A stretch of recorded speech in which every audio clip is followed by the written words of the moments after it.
Bonjour, aujourd'hui je vais vous parler d'un sujet étonnant qui s'appelle l'angoisse de mort. Vous la connaissez tous d'une façon différente parce que vous ne l'appelez pas comme ça. Par exemple, j'ai peur qu'il me quitte, c'est une angoisse de mort. J'ai peur de perdre mon travail, c'est une angoisse de mort. J'ai peur d'avoir un cancer, c'est une angoisse de mort beaucoup plus claire dans votre tête peut-être. Hein.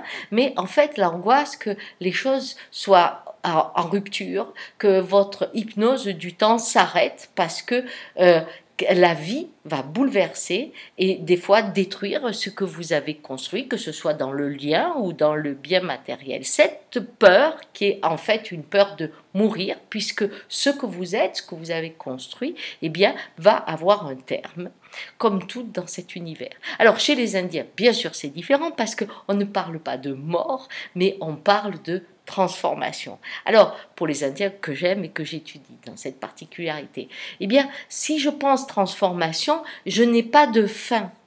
Tout bouge tout le temps, je suis dans le mouvement et donc il n'y a pas quelque chose qui s'appelle la mort, ça s'appelle juste une transformation, on part ailleurs.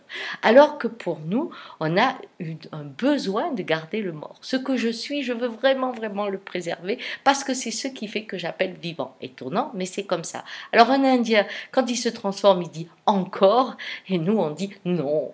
Bien, alors on a construit deux sociétés différentes. La société indienne jouit de ce qui est parce qu'elle pense qu'elle va se transformer au fur et à mesure. Et nous, eh bien, nous avons créé une société verticale qui a une imagination extraordinaire, une créativité incroyable et qui est toujours en train de faire des choses. Pourquoi?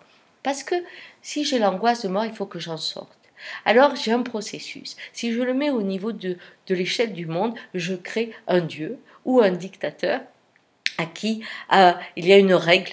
Si je lui apporte ce qu'il demande, eh bien, il va m'épargner. Alors, ça peut être des dieux, hein, on le retrouve dans toutes les cultures, on leur fait des sacrifices, enfin, selon ce qu'on pense qu'ils ont besoin de recevoir pour pouvoir nous épargner. Mais à votre échelle, même si vous n'êtes pas croyant, hein, eh bien, vous faites la même chose. C'est-à-dire que vous cherchez quelqu'un, que ce soit en amour, en disant cette femme ou cet homme, que ce soit dans le travail, en étant admiratif de telle ou telle chose, ou même à l'intérieur de vous, vous mettez une personne qui vous surveille en permanence et qu'il faut nourrir, eh bien, on crée ce schéma du face-à-face où cette personne, si elle vous quitte, par exemple, en amour, vous avez l'impression qu'elle vous détruit.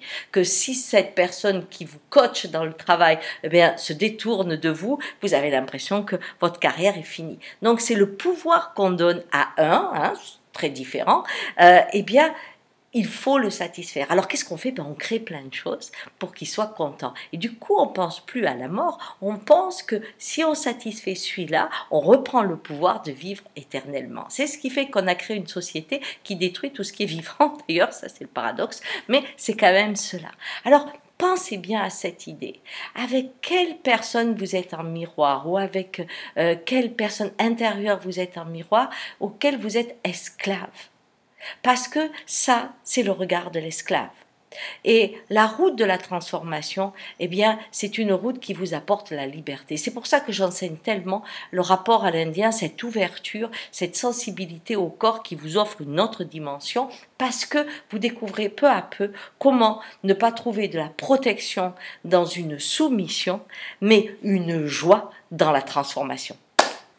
L'année prochaine, je vous attends avec joie si vous voulez faire cette route, puisque je recommence en octobre cette invitation à éveiller l'Indien en vous qui marche sans peur. Allez!